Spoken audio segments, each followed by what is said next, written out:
E mais uma vez o programa em revista será invadido por objetos voadores não identificados ou simplesmente os famigerados OVNIs. São muitos os relatos de abduções vividas por humanos. Depoimentos de abduzidos indicam raptos, comunicação, perda de memória, chips implantados e até queimaduras após encontro com figuras extraterrestres. Hoje o famoso ufólogo Edson Boaventura trará informações sobre este assunto, tirando todas as suas dúvidas e o que poderá acontecer diante dessas novas informações. Conheceremos também Cris de Pascoal. Ela garante que foi abduzida e contará com exclusividade suas experiências. Será que a gente deve temer esses encontros? O que será que figuras extraterrestres querem nestes contatos? Por que não aparecem? Hoje descobriremos tudo isso e muito mais. Fique com a gente, participe deste debate, nos dê a sua opinião e comente com a gente. Curta, compartilhe este programa que já é um grande sucesso. E para comandar, lá vem ele, EV Sobral. Gente, que assunto intrigante, né? Foi um grande sucesso agora o programa que fizemos recentemente, né? E hoje vamos voltar ao assunto. E hoje falar mais intrinsecamente sobre abdução.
E aí, dessa forma, mais pessoas vão estar aprendendo um pouco mais com os nossos convidados muito especiais. O Em Revista, ele é feito para você, passa domingo agora de manhã também, né? O programa que vocês estão vendo hoje também passa no domingo, aos domingos de manhã, porque ele, o Em Revista, está começando.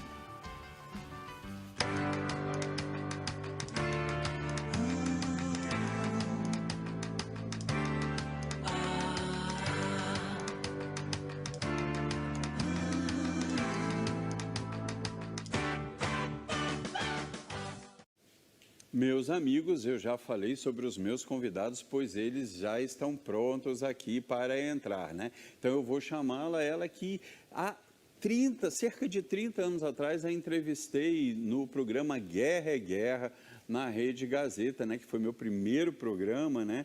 Então eu convido ela, que foi uma das pessoas mais famosas em termos de abdução no Brasil. Gente, foi uma das primeiras a falar na televisão a respeito disso e com seriedade e encarada com credibilidade. Cris de Pascoal, por favor. Aqui no Em Revista, eu agradeço muito que você tenha atendido o meu convite mais uma vez. Gratidão. Viu? Quanto tempo, hein? Gratidão, viu? Uma honra E estar está contigo. sempre linda. Você também. Não envelheceu nada. O tempo não passou para você. Não, é porque eu fui abduzido também. Depois eu conto essa história. Ah, com certeza. Olha, Cris, eu agradeço muito que você tenha vindo. A honra Eu tenho, é toda minha, tenho viu, muitas curiosidades para te perguntar. Sim, sim. Né? O Edson vai estar aqui ajudando também a essas perguntas, né? Porque você foi uma das primeiras a ficar famosa, a ficar conhecida, Verdade, né? verdade. Por causa disso. E eu lembro que na época minha produção teve muita dificuldade de te levar no programa e acabou conseguindo. O produtor do programa na época era o Rafael Cortez, você não sei se sabe disso. Rafael, que hoje é apresentador, que é humorista, era o produtor do Olha programa. Que maravilha, estamos todos juntos de novo.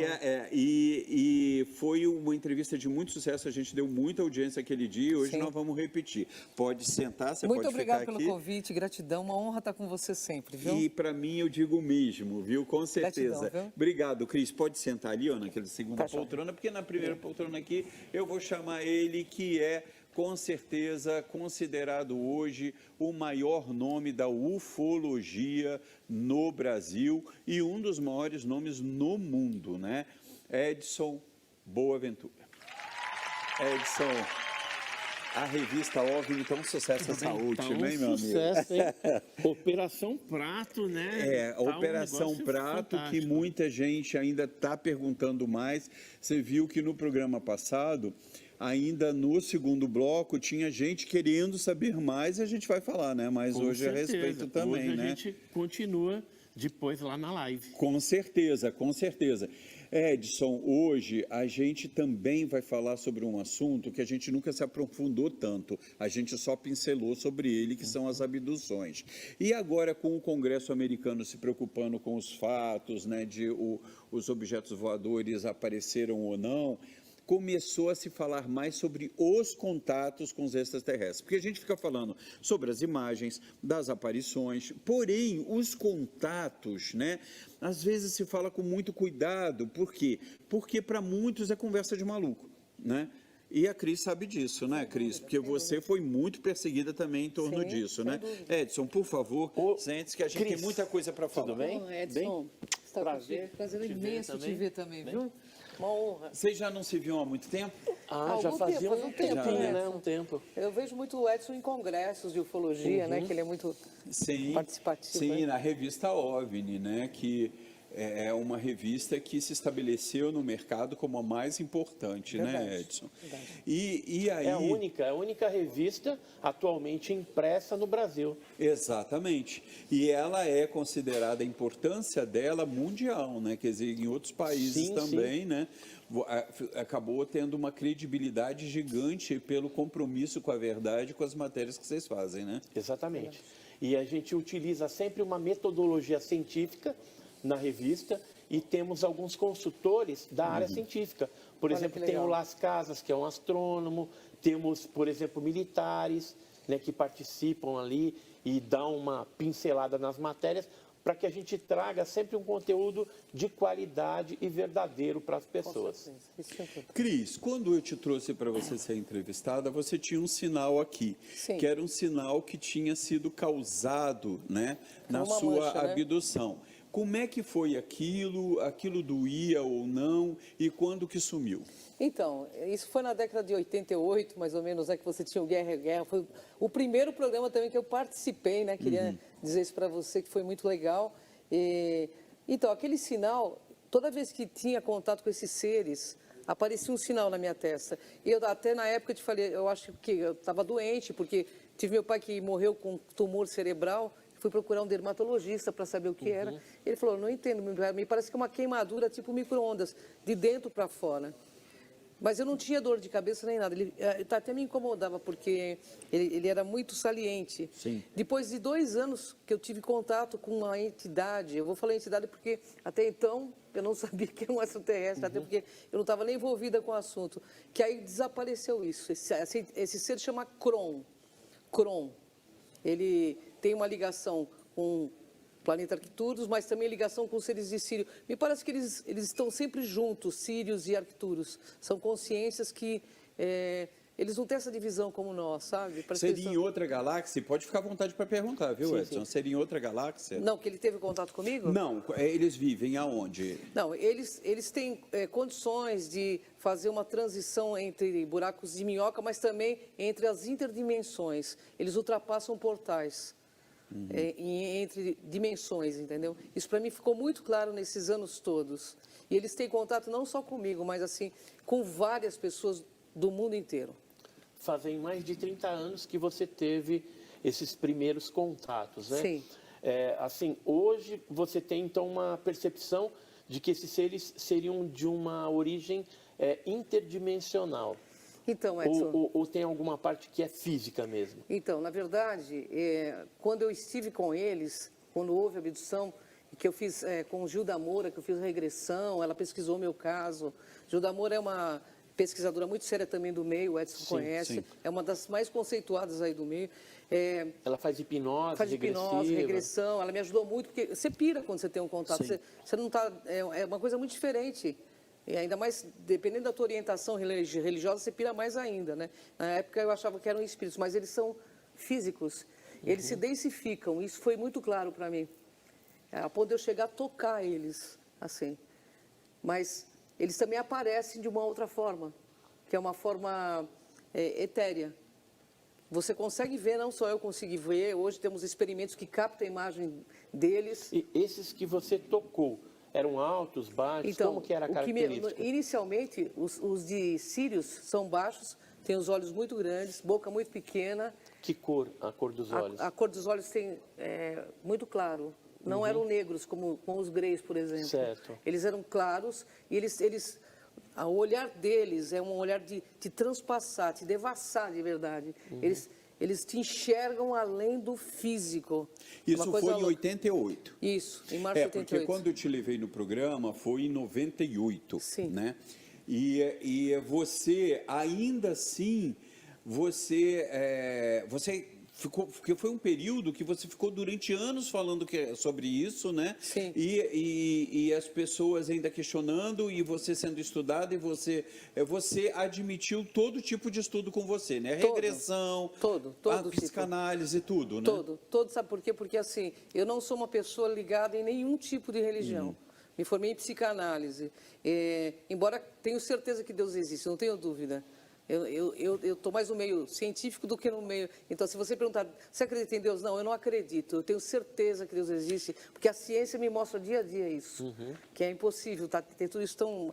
Então, assim, é muito pirante um contato com esses seres, porque eles são diferentes. Você não entende como que eles conseguem aparecer, desaparecer. Você não sabe com o que você está lidando inicialmente. Tanto que eu fui em busca de saber o que era que estava acontecendo. Gilda Moura me acolheu muito na época, né? E na atualidade, você teve mais algum contato? Então, não, o contato nunca se interrompe. Não interrompe? Nunca interrompe. É mais raro, mas assim, às vezes eles me mandam um bloco de coisas na cabeça que eu não sei se sou eu, se sou eles, eu assino crise de Pascoal. Para não dar nome a nenhum ser e nem... Porque eles também não querem ser idolatrados, nem adorados, eles querem uma relação linear com a humanidade. Tanto esses baixinhos, quanto esses mais altos, que têm também a cabeça muito grande, são esguios, têm 4 dedos nas mãos, e o olhar deles é uma coisa que é impressionante, é uma coisa que gravou muito na minha cabeça. Agora, você chegou a ver nave, você viu o veículo deles, você chegou a ver por onde eles vinham, você chegou, ou fora isso, você chegou a ver alguma vez a nave espacial, então, um disco voador? O que aconteceu comigo, né? Na verdade, eu estava voltando de um trabalho, era mais ou menos 11h30 da noite, um amigo meu estava voltando comigo, nós dois vimos um objeto voador. E aí, na época era Raul Seixas que falava disso, a gente já falava, isso é tudo loucura, né? Então nós vimos um objeto, esse objeto parou muito próximo, assim como se fosse um helicóptero, dava para você ver que era um objeto discoidal, eram luzes vermelhos alaranjados assim, que ele ficava... E nós ficamos olhando... Falando, ficou rotando? Ficou. Girando em torno? Girando. E aí eu falei para o meu amigo, isso aqui é um disco voador, ele era evangélico, isso é coisa do demônio. Eu falei, não, é um disco voador mesmo. Tá aqui. O Edson sabe o que é isso, porque ele é evangélico. Você sabe como que é. Tem muitos evangélicos que ainda estigmatizam. Você enfrenta isso, né? Sim. Então, aí, mas nem tudo é coisa do demônio. Aí na verdade, até então eu não achava que tinha tido um contato. Eu só vi o disco, mas a coisa aconteceu depois que eu cheguei dentro do meu apartamento. Eu me sentia muito mal, com uma coisa nos olhos, uma inquietação. Só que aí eu tive um lapso temporal. O missing time. Sim, porque eu em frente ao prédio, era 11h30, a hora que eu entrei no meu apartamento, aconteceu uma coisa assim, eu olhei para o rádio relógio, eram 11h30, era 1h30 da manhã, eu falei, gente, acabou a luz, você não pensa que é uma abdução, acabou a luz no prédio, foi isso que eu pensei. E eu vim saber que eram ETs através de regressão com o Gil da Moura, entendeu? Então, foram 2 horas, 2 horas de abdução, mas provavelmente. Isso, Edson, isso continuou por muito tempo. Eu tinha sonhos, para mim eram sonhos reais. Eu os via dentro da minha casa, tinha muito medo. Tinha tanto medo, na época, que eu voltei para dormir, ia dormir na casa da minha mãe. E eu dormia agarrada com ela, de tanto medo que eu tinha. E geralmente aparecia onde? No teu quarto? Aparecia no quarto. No quarto. No quarto. Que é o que a gente chama de visita de dormitório. Que é muito comum no quarto. Atualmente essas visitas de dormitório. Mas se dá sempre quando as pessoas estão sozinhas, em outros relatos, Edson? Não. Às vezes as pessoas podem estar acompanhadas, pode estar dormindo na cama com outra pessoa. O marido e a mulher ali, aí o interesse deles, por exemplo, é só o marido, por exemplo. Eles apagam aí a pessoa. Apagam a mulher, ela fica totalmente desacordada, e aí eles pegam o marido, leva para dentro da nave. Olha que perigo, se o ET for gay, né? Quer dizer, ele vai se interessar só pelo cara, e aí você dançou, minha filha. Então, Edson, pode ser o contrário também, se interessa pela mulher, né?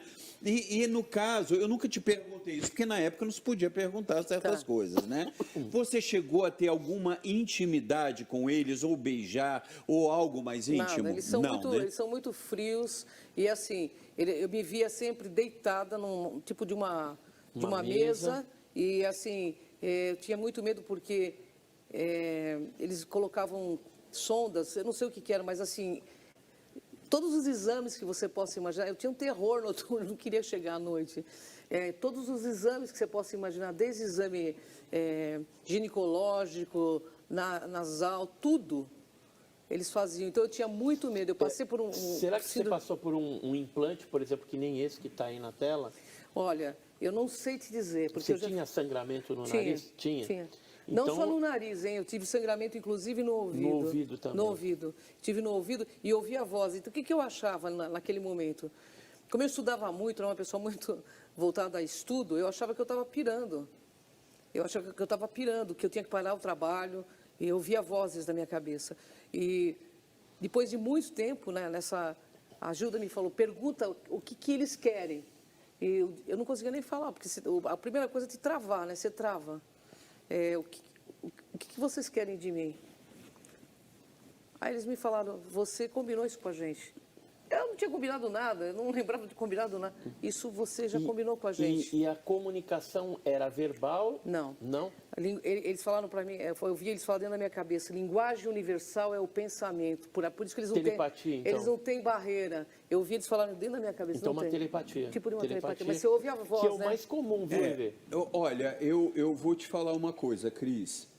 Quando eu te entrevistei, né, e você tinha o sinal ainda, sim, né? Eu lembro. E realmente era protuberante, né? Porque muita gente parecia falava... uma queimadura, né? Não, gente, eu vi de perto e não era. Parecia uma queimadura mesmo, uma ferida mesmo, né? E quando você lavava, eu não me lembro mais se eu te perguntei isso. Você doía ou você sentia alguma coisa nele? Eu não sentia nada. A única coisa que eu sentia, assim, que alguma coisa estava acontecendo dentro da minha cabeça, que alguma coisa estava sendo expandida, mas eu não sabia o quê. Porque como eu ouvia muitas vozes, a primeira coisa que eu fiz foi procurar um psiquiatra, né? Ele falou assim para mim, mas eu posso te dar um remédio? Eu falei, me dá um remédio que eu quero experimentar. Eu tomei um remédio, ao contrário, o negócio parece que ficou... Ampliou. Aí eu falei, não, tem alguma coisa errada comigo. Aí uma amiga falou para mim, da doutora Gilda Moura, procura ela, você tem acontecido... Os seres que você está me descrevendo tem a ver... Porque minha família é voltada ao kardecismo e eu não frequentava nada, né? Então eu fui procurar a Gilda Moura, que eu queria uma resposta. uma né? resposta. Ela me convidou, fiquei 2 dias no apartamento dela. Depois ela veio para São Paulo, me indicou outra pessoa que também continuou o trabalho de regressão, mas toda a regressão foi tomada de muito medo. Eu gritava no meio da regressão, o que esses caras, o que eles querem de mim? Porque assim, é um terror, você está lidando com uma coisa que você não... Sabe qual que é o maior medo? É a perda do controle, você não tem controle. Naquela situação você não tem controle. Você está vendo uma coisa dentro do seu quarto que te coloca um negócio aqui como se fosse um feixe de luz, você não consegue. E um dia eu perguntei, por que eu? Porque podia ser meu vizinho, por que eu? Justamente eu. Aí ele falava mentalmente, você tinha combinado isso com a gente. E do último contato que eu tive, assim, que eles tiveram comigo, porque nunca é eles que fazem o contato, não sou eu que faço. Eles me abraçam e me chamam de família. É a única coisa que eles falam, família. Torcemos por você, família. Agora, eu não entendo muito o termo família nesse sentido, né? Mas eles não têm uma coisa de abraçar, de beijar. Não, isso eles não têm. Mas você ouve... Não expressa nenhum tipo de emoção. Nenhum tipo de emoção. A coisa mais legal que aconteceu comigo foi quando eu fui com o pessoal da ciência mesmo, fazer experimentos de transcomunicação, que tinha um cara muito soberbo, ele falava assim, esse cara vai falar com você? Eu falei, não sei. Se ele for meu amigo de verdade, ele vai aparecer. Porque lá é um laboratório, a transcomunicação é um laboratório. E, de repente, eles chutaram a bolha fora, e aí entrou o Kron falando, olá, eu sou o Kron, à vista de todos os cientistas. Então, aí eu fui convidada, há 24 anos atrás, a fazer parte do Instituto Internacional de Pesquisas em Transcomunicação, onde não se mistura a religião, é totalmente científico, tira-se a questão religiosa, vamos pesquisar isso. Da onde que está vindo isso? Da onde vem essas imagens? Sabe? Porque, assim, é muito surreal tudo que acontece lá, entendeu? Edson, no caso de abduções, né, desses casos, acontece das pessoas ficarem com depressão, das pessoas terem atitudes de terem que buscar tratamento. Eu conheço alguns casos que ouvi falar de pessoas que acabaram buscando álcool, ou se entregaram às drogas, ou ficaram completamente piradas. Quais os relatos que você tem disso? A maioria dos casos de abdução são experimentos assim traumáticos. A pessoa volta e se sente fora da casinha. Tanto é que existem no Brasil e também nos Estados Unidos, principalmente na década de 90, a gente via muito disso, grupos de contatados, né, e de abduzidos que se reuniam para contar as suas experiências, porque isso ajudava aqueles abduzidos a entenderem que não passaram por uma experiência sozinho, né? Aí fala, aconteceu isso com você e era igual aquele outro, tal. Então, esses grupos acabavam ajudando a pessoa a se socializar novamente. Eu fiz parte desses grupos. A Gilda Moura fazia aqui no Brasil. Eu faço até hoje com o Gilda Moura. O Bud Hopkins, falecido, Bud Hopkins. Contatados, é o grupo de contatados que a Gilda vinha para São Paulo. Eu fiz parte muito tempo, até o momento que ela estava junto, né? Então, cada um dá o seu depoimento, um ajuda o outro. Porque... Quando o sinal desapareceu tem gente que se matou. Se matou? Tem gente que não aguenta, cometeu suicídio porque não entendia aquela experiência. Quando que o sinal desapareceu? Foi 2 anos depois do contato, quando eu vi esse ser na minha frente, eu estava acordada, porque até então eu achava que eu estava ficando louca, né? Um dia, 1h30 da tarde, apareceu uma luz vermelho alaranjada no teto da casa da minha mãe. Eu não estava mais assim desequilibrada como eu estava, né? Porque eu tive síndrome do pânico, eu tinha medo. Eu tinha muito medo. A sensação era de terror, sabe? E apareceu uma luz vermelha alaranjada e, de repente, aquela luz começou a sair assim, tipo de uns anéisinhos. E aí eu vi um ser. E eu levantei da poltrona. Eu fiquei tão passada quando eu vi aquele ser na minha frente. E eu podia fazer qualquer pergunta, mas a única pergunta que me vinha na cabeça, você é um extraterrestre? Você é um ET? Porque eu sabia que não era um espírito, ele era muito diferente a configuração de um ser humano. Você é um ET? E ele respondeu aqui dentro da minha cabeça, somos todos extraterrestres. Ponto. Só isso. Só isso. Só que essa saída da poltrona, coisa de segundos que daria. Eu perdi o compromisso que eu tinha, que era 2 horas atrás, foi 1h da tarde. Então, aconteceu mais um lapso temporal que eu não sei para onde que eu fui, entendeu? Mas assim, esses contatos eu tenho uma continuam. pergunta Sim. que é interessante, que assim, às vezes a gente percebe em outros casos de abdução. Após essa experiência, você passou a desenvolver alguma aptidão assim para artes, pintura, escultura, ou uma aptidão com planta, alguma coisa assim mais voltada para a ecologia? Na verdade, a minha ligação sempre foi muito com o animal. Eu costumo dizer Animais. Animais. Que há palavras nos olhares dos animais. Tanto que eu sempre trabalhei com proteção animal, né? Mas nessa época começou, porque é uma abertura, você começa a se... A coisa que aconteceu comigo de fato, e até hoje é assim, eu me sinto conectada a tudo. É como se eu entendi o que é o princípio de unidade. É uma unidade, humanidade. Eu entendi, sabe? É uma coisa que me desvendou, sabe? É como se tivesse... Então, assim, é muito difícil conviver com Cris de Pascoal, não porque eu seja uma pessoa melhor do que as outras, mas assim, eu tenho outro tipo de pensamento, sabe? Eu acho que o respeito ao princípio do verdadeiro amor, e isso eu aprendi nesse contato. Embora eu me sentisse bastante desrespeitada, depois parece que alguma coisa me fez entender o processo. Eu não sei o que exatamente, mas eu fiz muita terapia, fiz curso de psicanálise para entender meu processo pessoal, mas a abertura consciencial que eles me deram é gigante.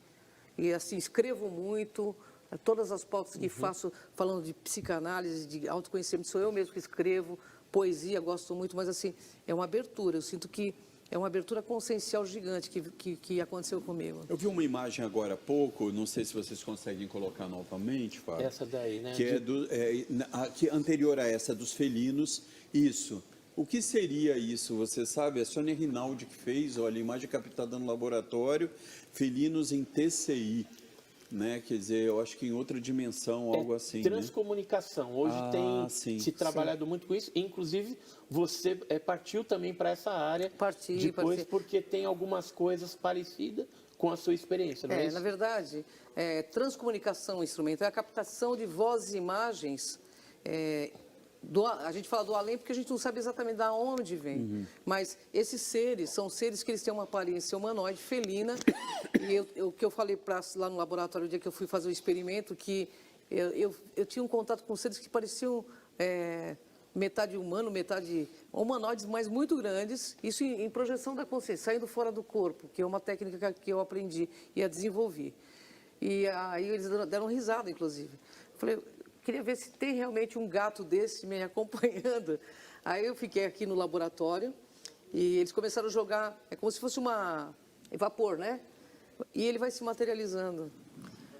Meu Deus, olha. Então, todas as comprovações, Cris e Pascoal, precisava para saber que isso não é piração, que é verdade, porque o primeiro impacto que você tem, você quer saber se você não está pirando, porque eu acho que é muito pirante tudo isso no começo, sabe? Então, assim, todas as comprovações que eu precisava, eu tive até agora. E tudo que foi me falado tem ocorrido até agora. Então, eu não gosto de mistificação de fatos, de gente que diz que faz isso, aquilo, em nome dos ETs. Você sabe que no meio ufológico tem uma questão de levar a ufologia para se tornar uma religião. Isso está completamente errado, porque não tem nada a ver, eles não querem que misturem as coisas. E a transcomunicação instrumental é uma ciência que hoje está aí já com um documentário na Amazon, está indo para a Netflix. Quem quiser, depois eu passo o site para que vocês conheçam um pouco melhor. Mas é muito interessante. Agora, você me parece que teve uma experiência positiva, né?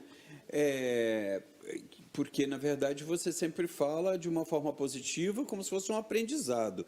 Mas, Edson, existem relatos que são o contrário, não é isso? Exatamente, que as pessoas voltam, às vezes, com queimaduras, né, com sequelas, que às vezes duram para a vida toda. Né? E nesses casos, por exemplo, você falou lá que tem casos também de relações sexuais. Isso é fato. Sim. Um caso que foi bem conhecido, aí tem algumas marcas, né? Tem pessoas que voltam com marcas, sequelas, né? Queimaduras feias também, e implantes, né? Que são aqueles microsistemas em várias partes do corpo. Para que serve isso? A gente apenas especula, né? Porque alguns já foram retirados e o máximo que a gente consegue saber é a composição química. Geralmente são elementos bem puros, né? Magnésio em alta concentração de pureza, alumínio e outros elementos. Mas o que acontece? Na questão da relação sexual é algo traumático. Teve 2 pesquisadores do interior de São Paulo, a Sônia Maria Trigo e o Álvaro Fernandes, eles escreveram um livrinho chamado Contatos Sexuais com Ufonautas. Ali tem uns 14 casos brasileiros envolvendo homens e mulheres que tiveram esse tipo de relação. Inclusive, esse caso, que é o caso do Antônio Vilas Boas, Desse aqui, né? né? Esse aqui, do Antônio que Vilas está aí. Boas, O clássico, Antônio né? Vilas Boas, ele em 57 estava em São Francisco de Sales, Minas Gerais, arando a terra à noite, né? Porque era mais fresco e eles precisavam preparar o terreno para fazer o plantio. Quando na noite anterior já tinha visto algumas luzes ali próximo do campo, ele e o irmão. Só que no dia que ele teve o contato sexual mesmo, ele estava sozinho. E aí a nave veio, pousou no campo, ele pulou do trator, tentou correr, a areia estava fofa, e aí ele não foi muito longe, seres baixinhos com escafandro, uma roupa parecendo de mergulhador, agarraram ele e levaram para dentro da nave. Dentro da nave, tiraram a roupa dele, colocaram um gás, alguma coisa saindo dentro do ambiente que ele estava, que era um ambiente meio redondo, do disco, né? E lá, depois de um tempo, ele disse que inclusive chegou a ter náuseas, né? E vomitou num canto da sala desse local. E aí entrou, de repente, uma mulher nua. E aí ele viu, pela intenção dela, o que ela queria. E aí eles copularam. Então ela tinha uma forma humana. Tinha, mas segundo ele, né, tem gente que faz uns desenhinhos tal, faz meia bonitinha, mas ele disse que era feia. Que era um negócio. Era um negócio assim. Para piorar a situação. Era feia, segundo ele, né? E aí houve essa relação. Depois que terminou a relação, ela apontou para a barriga e apontou para cima, como fazendo uma mímica, dizendo ao produto vai nascer lá em cima. E depois ele foi abduzido novamente, foi mostrado talvez um híbrido, né? E quando ele voltou, essa foto aí, por exemplo, o Antônio Vilas Boas está passando por exames clínicos, porque ele ficou com manchas no corpo. Ele já faleceu? Esse já faleceu. Foi tirado o sangue do queixo, foi colocado uma espécie de borracha no queixo e tirado também sangue. E após ele se despedir ali da suposta tripulante que teria copulado com ele, aí deram novamente a roupa, ele vestiu a roupa e aí encaminharam ele para fora do disco. E aí o disco decolou e ele, pernas para que te quero, né? Entendi. Então, esse foi o primeiro caso de relação sexual no Brasil, mas tem vários outros no aí. mundo inteiro, né? Na Itália também tem. Na Itália, em Estados Unidos, Japão. Agora, Cris, e eles já te falaram, ou em algum momento falaram sobre ter outros que são ruins, que não são bons, que você deveria ter cuidado? Não, ele disse que para eles não existe o mal e o bom, eles dizem que tudo é uma questão de consciência, que é uma questão de ser inconsciente ou consciência. Você é consciente ou inconsciente. Ele não é ruim, ele só não aprendeu ainda o que é melhor é ser bom, é mais inteligente. Eles falam que é mais inteligente ser bom. Entendeu? Perguntei para ele uma vez sobre Deus. Eles falaram em transcomunicação. Deus é tudo.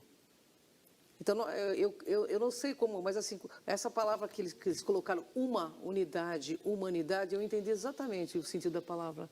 Nós somos todos um, só que a gente criou tanta separatividade, e essa segregação é que nos torna fracos, entendeu? Mesmo dentro da nossa humanidade, se você for pensar. Dividimos nossa raça em religião, em questão de raça mesmo, de cor, de pele. Então, isso nos torna fracos enquanto humanidades. Na verdade, tudo que foi me colocado até hoje é que o planeta Terra é o paraíso, que nós temos que aprender a fazer daqui o paraíso. Que nós Nós ainda não aprendemos porque nós somos dominados aí com pensamentos totalmente invertidos, entendeu?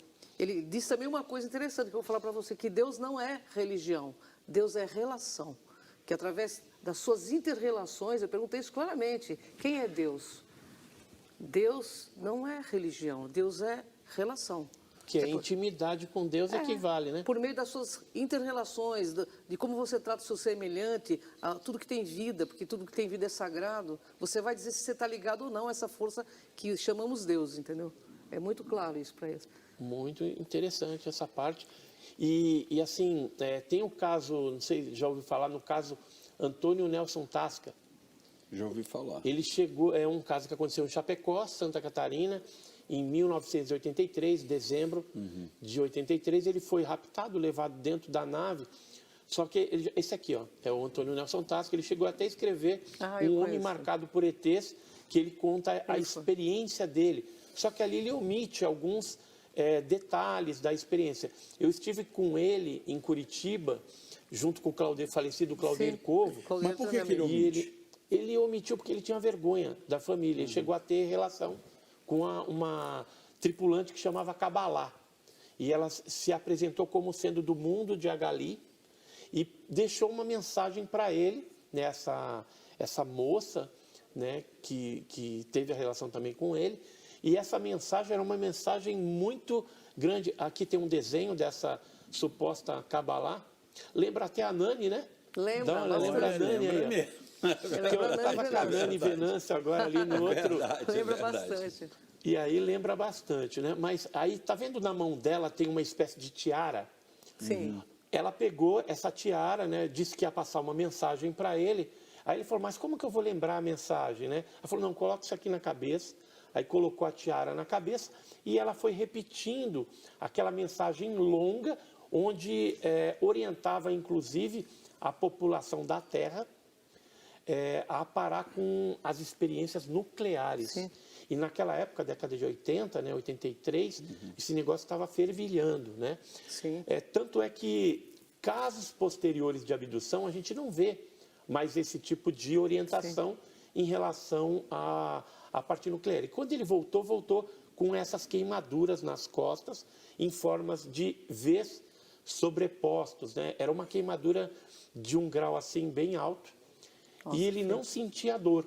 Ele também procurou o médico, tudo, com a pinça, ele mexendo, ele está sentindo alguma coisa? Não.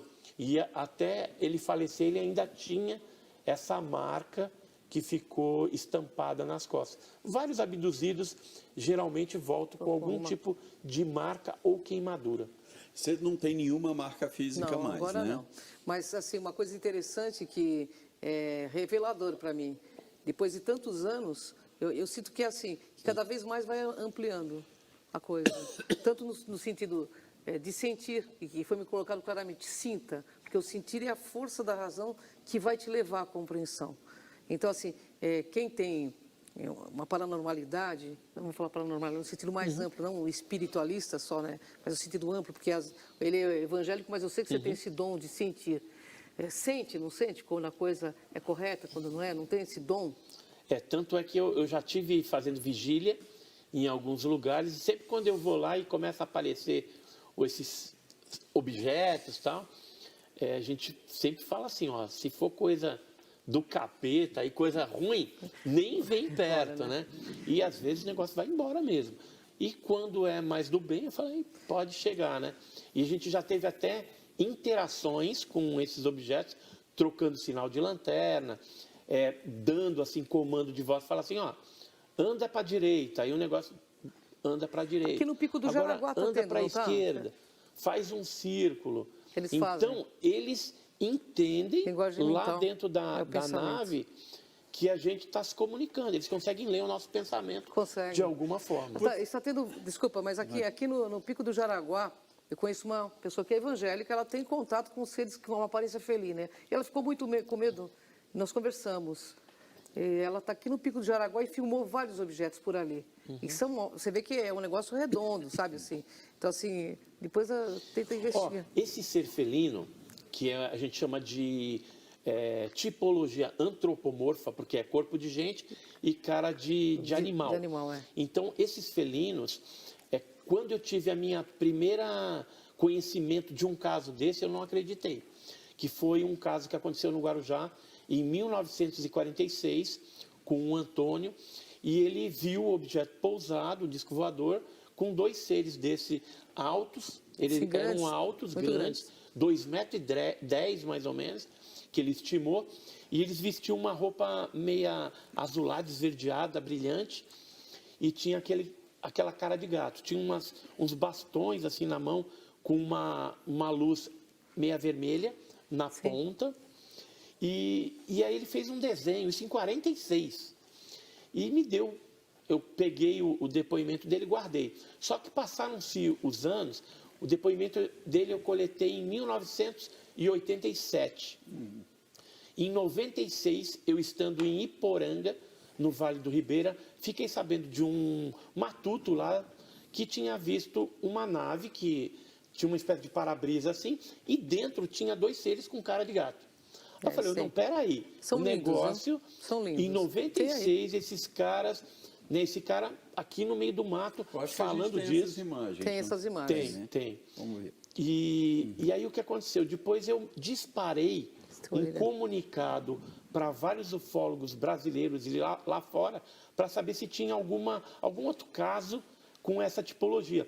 Aí eu recebi caso de Itajubá, Minas Gerais, que ocorreu em 67, caso da Argentina, que aconteceu em Santa Isabel, em 72, 2 casos com essa mesma tipologia nos Estados Unidos em 1990. Lindos. Aí eu tive a plena convicção de que, embora seja uma tipologia que não aparece com tanta incidência, né? E frequência, mas que ela existe no meio ufológico. Não são essas que estão aparecendo, não, tem, né? Uma outra imagem. Tem outra, né? Tem mais. Eu mandei, acho que uns... Não, é outra. Esses são os iaiés, eles falam que são os iaiés. São os baixinhos. Aqui, ó os olhos. Olha. Eles lembra são muito lindos. Lembra muito tem a orelha o filme... pontiaguda.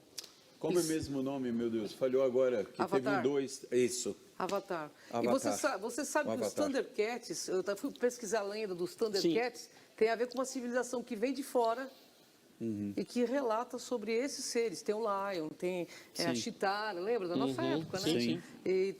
E também esses seres aparecem em transcomunicação, tá? Eles se materializam no vapor. Mas os olhos, os olhos são perfeitos, são vívidos, sabe? E a orelha bem pontiaguda, eles são muito bonitos, mas muito altos. E tem um detalhe, no Egito existe a mitologia egípcia, em que você tem esses deuses antropomorfos. Por exemplo, a Bastet, que ela é uma deusa com cara de gato, e tem a Sekhmet, que tem cara de leão. Tanto que o gato é sagrado lá. Sim. Então, será que os egípcios, alguns outros povos nórdicos também têm algumas esculturas que eram deuses também, antropomorfos com cara de gato? Será que eles tiveram contato lá no passado com alguma coisa assim? Provável, né? É bem provável. Você sabe que hoje eu falei de uma estreia, né, no início do programa, que tem agenda cultural no início do programa, né? Então, uma das estreias que a gente vai ter agora, né, é dessa produção do leste, né, europeu, que é Os Gatos no Museu, que é baseado em fatos reais, dos gatos que tomam conta do Museu de São Petersburgo. Olha que legal. E que é muito bem feito. Aliás, eu estou falando de novo, vocês assistam, porque é uma produção maravilhosa. É feito com muito cuidado, né? Uma animação linda, né? E aí eu vejo que existe, né, do Antigo Egito que você citou, onde os felinos são considerados sagrados, sempre uma relação deles com seres superiores, com o espaço, né? Com Deus. Então, com Deus, né? Que interessante isso, né? É simples, é só você... Vamos pegar um ser maravilhoso que esteve no nosso planeta, chamado Jesus Cristo. Ele era chamado do quê? O leão, ele era da família do quê? Leão da de Judá. tribo de Judá. Aí comecei a pensar, por que ele é leão da tribo de Judá? O leão. Porque eles... pelas pesquisas, ele diz que a família dele toda tinha uma conexão com os sírios. Não sei se é verdade, mas assim, nos leva a crer que, se você for falar tirando toda a parte religiosa, você quer o maior ET que esteve aqui do que ele? Né, que veio trazer um nível de consciência que dividiu. Se for falar de pessoas que vieram de fora, porque ele foi um cara exemplar e espetacular, né? Revolucionou uma era toda, dividiu as eras por conta dele, né? Era o próprio Deus, né? Então, porque a Trindade, Leão, né? lembra do você símbolo tem de leão? Deus, você tem Jesus e o Espírito Santo, que na verdade é um único ser, mas manifestado de formas diferenciadas, né? E assim, Jesus ele era 100% homem, mas logicamente a parte divina estava nele. Por isso que ele fazia os milagres, Claro, né? E acontecia tudo Vocês aquilo. acreditam que em alguns casos, vamos citar alguns casos de cristãos que se tornaram muito conhecidos, né, e dentro da Igreja Católica santificados, como Santo Antônio, que saía de um lugar e aparecia em outro, projetava a imagem dele para estar presente num outro lugar. Bilocação. Vocês acham que eu quero saber a opinião dos dois, que existe a possibilidade de achar que essas pessoas tiveram alguma conexão para ter esse poder? O que você acha, Cris? Já vou te ouvir, Edson. Ah, certamente. Eu tenho certeza que tiveram alguma conexão com algo muito superior, entendeu? Eu sou... Joana d'Arc, que falava com seres como vozes que ela ouvia, porque a igreja depois canonizou, mas primeiro botou fogo como bruxa, né? Então, porque acreditava que eram espíritos que ela falava. E se não eram espíritos? Já pensou nisso? E aí? Pode ser também, tudo pode ser, né? Estamos num campo de infinitas possibilidades. Mas de conjecturas, né? Mas assim, eu creio que essa força que chamamos Deus, e eu não sou uma pessoa religiosa, o Edson sabe, eu estou muito ligado à ciência, é tão maior do que o que a gente pode encaixar dentro de qualquer instituição, que a gente não tem compreensão exata e absoluta, entendeu? Muita gente então, pergunta, mas por que dia 11 de agosto se comemora o dia da televisão? Porque é o dia de Santa Clara, que ela é a padroeira da televisão. Para quem não sabe dessa história, Clara, ela fazia essas projeções. Então, quando Francisco foi até ela, que ela já estava muito doente, ela morreu muito nova, né? O corpo dela está intacto lá em Assis, né? O corpo dela ficou intacto, né? Então, você vê como ela era bonita realmente, linda, né? Que ele falou para ela, você vai ser bela eternamente. E realmente está lá, bela eternamente. Mas aí, ele chegou para ela e falou, esse ano você não pôde ir lá ver a encenação, que seria o presépio, né? A encenação, né? Do nascimento de Jesus. Ela falou, não, eu fui. E aconteceu isso, veja como foi. E ela projeta aquela imagem. Então, a gente fala que na Idade Média foi a primeira projeção via satélite, foi de Clara de Assis, por isso ela é padroeira da televisão. Mas o que você pensa disso? Olha, tem vários desses santos que tiveram alguma interação com alguma coisa. Se está relacionado a alguma coisa espiritual ou mesmo ufológica, não sei. Mas vou te contar uma história interessante.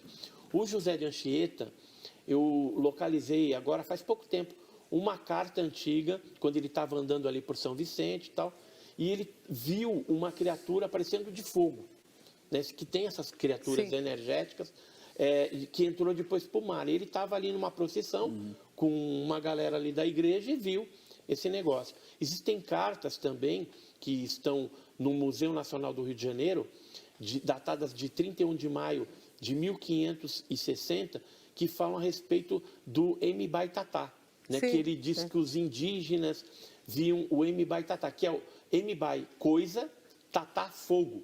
Então, a coisa de fogo que às vezes perseguia os indígenas e em alguns momentos os matava. Ele fez um relato para o superior Aí vocês veem outras figuras mitológicas das nossas florestas, como o Curupira, pés para trás, cabelo de fogo, né? A gente para pensar. Muito folclore. O tempo, a gente passou do tempo, meu diretor está quase me matando, que ele passou do tempo do primeiro bloco. E é tempo de televisão, né? A gente vai para o segundo bloco, você continua participando, mandando seus comentários com menos linhas, por favor, porque senão o comentário não sobe, ou se sobe vai ficar rápido aqui. Faz o comentário mais sintetizado, fala da onde você está falando, né? Então eu quero cumprimentar aqui o Álvaro, que já botou o comentário antes mesmo do programa estar no ar, lá de Portugal com a sua família, né? Álvaro Barbosa, também da França, a família Parisot, a família Alexandrine, lá de Angers, próximo de Paris. A gente tem também aí da Califórnia, Roberto Acorde, que também está toda semana aqui participando do programa. A gente tem aqui de Salvador, Bahia, os Oliveira Andrade, de Minas Gerais, Bernadette e sua família, todos que acompanham esse programa, compartilhem esse programa, que mais pessoas vejam nas suas redes sociais. Compartilhe o programa, dê o seu like, se inscreva no canal, participa aqui com a gente, curte aí o programa para que a gente possa ter mais gente assistindo. E eu vou deixar uma pergunta no ar. A pergunta que eu vou deixar no ar para o segundo bloco é a seguinte: meus amigos, afinal de contas, os anjos seriam seres interplanetários que vinham visitar a Terra? Você acha, Edson, você como cristão, que a Virgem Maria ela foi visitada, foi por um anjo ou um ser de outra dimensão? Não, agora não, Cris. A gente vai ter essa pergunta respondida no próximo bloco. A gente já volta com o Em Revista, que já começou com você.